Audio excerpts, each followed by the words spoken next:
हिंदू सनातन धर्म चैनल पर आप सभी का फिर से एक बार स्वागत। आज हम बात करने वाले हैं गौर पूर्णिमा के बारे में। जी हाँ, गौर पूर्णिमा क्यों मनाई जाती है, कौन है चैतन्य महाप्रभु जिसे लोग श्री कृष्ण भगवान का अवतार मानते हैं। तो चलिए जानते हैं।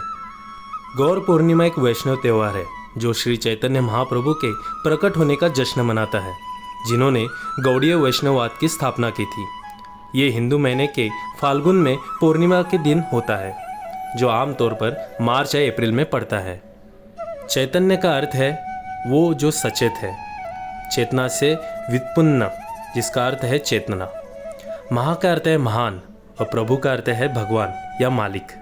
चैतन्य चरितामृत के अनुसार चैतन्य महाप्रभु का जन्म पश्चिम बंगाल के नवद्वीप धाम में 18 फरवरी 1486 की पूर्णिमा की रात चंद्र ग्रहण के समय हुआ था। चैतन्य महाप्रभु का जन्म विश्वंभर मिश्र के रूप में हुआ था, जो जगन्नाथ मिश्र के दूसरे पुत्र थे। चैतन्य महाप्रभु का रंग पिघले हुए सोने जैसा था, इसी कारण उन्हें गौरांगा या गौरा कहा जाता है। उनका जन्मदिन गौर पूर्णिमा के रूप में मनाया जाता है। नीम के पेड़ के नीचे पैदा होने के कारण उन्हें नीमाय भी कहा जाता है। बहुत कम उम्र से ही कृष्ण के नामों के जप और गायन के लिए चैतन्य महाप्रभु के स्पष्ट आकर्षण के बारे में बताने वाली कई कहानियां मौजूद है, लेकिन मोटे तौर पर इसे ज्ञान प्राप्त करने और संस्कृत का अध्ययन करने में उनकी रुचि के लिए गौण माना जाता था। अपने दिवंगत पिता के लिए श्राद्ध समारोह करने के लिए गया की यात्रा करते समय चैतन्य महाप्रभु अपने गुरु तपस्वी ईश्वरपुरी से मिले, जिनसे उन्होंने गोपाल कृष्ण मंत्र की दीक्षा प्राप्त की। यह बैठक चैतन्य के दृष्टिकोण से और उनके बंगाल लौटने पर स्थानीय में एक महत्वपूर्ण परिवर्तन को चिन्हित करने के लिए श्री अद्वैत आचार्य की अध्यक्षता वाले वैष्णव उनकी बाहरी अचानक हृदय परिवर्तन पर दंग रह गए और जल्द ही चैतन्य नादिया के भीतर उनके वैष्णव समूह के प्रतिष्ठित नेता बन गए। उसके बाद बंगाल छोड़ने और स्वामी केशव भारती द्वारा संन्यास आदेश में प्रवेश प्राप्त करने के बाद चैतन्य महाप्रभु ने लगातार कृष्ण के दिव्य नामों का जप करते हुए कई वर्षों तक भारत की लंबाई और चौड़ाई में यात्रा की। उस समय उन्होंने बारानगर, महीनगर, अतिसरा और अंत में छत्रभोग जैसे कई स्थानों को पैदल यात्रा की। छत्रभोग वो स्थान है जहां गंगा देवी और शिव का मिलन हुआ था। तब यहाँ से गंगा के 100 मुख दिखाई देते थे। वृंदावन दास के चैतन्य भागवत के स्रोत से उन्होंने छत्रभोग के अम्बुलिक घाट पर अतरंग साथियों के साथ बड़े कोरस जप कीर्तन के साथ स्नान किया। एक रात रुकने के बाद उन्होंने स्थानीय प्रशासक रामचंद्र खान की मदद से नाव से पुरी के लिए प्रस्थान किया। उन्होंने अपने जीवन के अंतिम 24 वर्ष ओडिशा के पुरी में बिताए। चैतन्य महाप्रभु को 15वीं शताब्दी के एक भारतीय संत माना जाता है, जिन्हें उनके शिष्य और विभिन्न शास्त्रों द्वारा राधा और कृष्ण का संयुक्त अवतार माना जाता है। चैतन्य महाप्रभु की भावपूर्ण गीत और नृत्य के साथ कृष्ण की पूजा करने के तरीके का बंगाल में वैष्णववाद पर गहरा प्रभाव पड़ा। वो अचिंत्य भेद अभेद तत्व के वेदांतिक दर्शन के प्रमुख प्रस्तावक भी थे।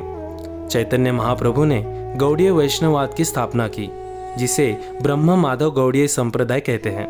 उन्होंने भक्ति योग की व्याख्या की और हरे कृष्ण महामंत्र के जप को लोकप्रिय बनाया। उन्होंने शिक्षाष्टकम की रचना की। श्रीमद् भागवतम के अनुसार श्री चैतन्य महाप्रभु भगवान कृष्ण के अवतार हैं। साथ ही कुछ अन्य शास्त्रों जैसे विष्णु सहस्त्र नाम, भविष्य पुराण, पद्म पुराण, गरुड़ पुराण में भी चैतन्य महाप्रभु के कृष्ण के अवतार होने के संदर्भ है। गौड़ीय वैष्णव चैतन्य महाप्रभु को स्वयं भगवान कृष्ण मानते हैं, लेकिन ढके हुए रूप में प्रकट होते हैं, जो कलयुग में कृष्ण चेतना को प्राप्त करने का सबसे आसान तरीका दिखाने के लिए अपने स्वयं के भक्त के रूप में प्रकट हुए।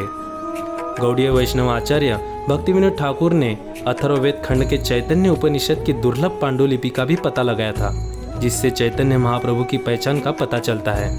हिंदू शास्त्रों में यह दिखाने के लिए विभिन्न प्रमाण है कि चैतन्य महाप्रभु कृष्ण से अलग नहीं थे। कृष्ण के अन्य अवतार के विपरीत उन्होंने किसी राक्षस का वध नहीं किया। महाप्रभु ने हरे कृष्ण महामंत्र के जाप पर प्रकाश डाला। चैतन्य भागवत के अनुसार जो महाप्रभु के जीवन का विस्तृत विवरण देता है, महाप्रभु ने भविष्यवाणी की कि कृष्ण का पवित्र नाम दुनिया के हर शहर और गांव में गाया जाएगा, और ये इतिहास में स्पष्ट है। International society of Krishna consciousness, ISKCON की स्थापना श्रील प्रभुपाद ने संयुक्त राज्य अमेरिका में की थी, जो कि भविष्यवाणी को सही साबित करती है। इस प्रकार सभी भक्तों के लिए चैतन्य महाप्रभु श्री कृष्ण भगवान का ही रूप है, इसीलिए उनका जन्मदिन बड़े धूमधाम से गौर पूर्णिमा के रूप में मनाया जाता है।